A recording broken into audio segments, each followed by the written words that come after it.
of the Toronto House. This is Melody and Harmony. We are celebrating Easter Sunday. Easter is the most important date on your Sunday school calendar. On this day, we celebrate Jesus' resurrection on the third day from the dead.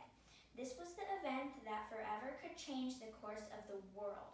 The good news of Easter stories shouldn't be confined to one Sunday service a year. Let's dive in. All right, so we begin with the crucifixion of Jesus. Jesus, who is betrayed by one of his disciples, is arrested and tried before religious leaders. Based on testimony of false witnesses, the religious leaders ruled to have Jesus killed. They delivered Jesus to the Roman governor, Pilate.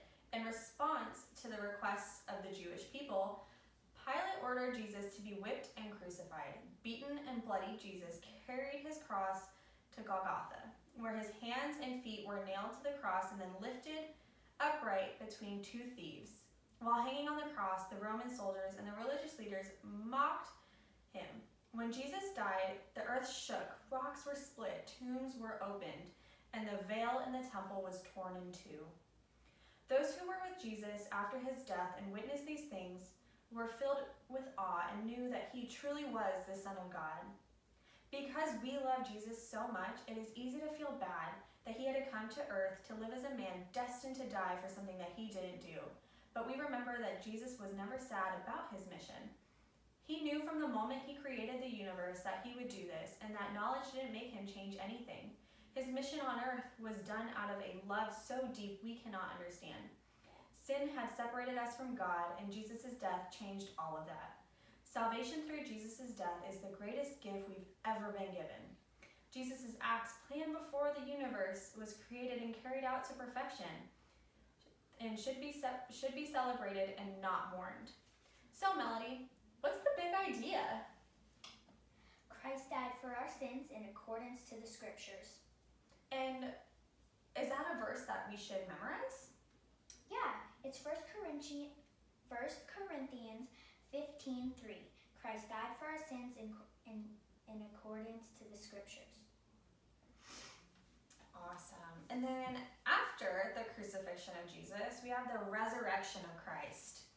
After Jesus was crucified and died, Joseph of Arimathea, a disciple, wrapped Jesus' body in a shroud and placed him in a cave-like tomb, which was sealed by a large stone. Roman guards were placed at the entrance of the tomb to ensure that none of Jesus' disciples removed his body. The morning of the third day after Jesus' death, Mary Magdalene and the other Mary were walking to Jesus' tomb when a great earthquake shook the ground beneath them. This earthquake was an angel who had descended from heaven and rolled the stone away from the entrance of Jesus' tomb. The angel's appearance was so amazing and fearsome that the guards became like dead men.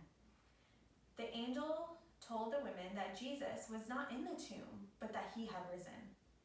He told them to go tell the disciples what they had seen and heard, that Jesus would meet them all in Galilee.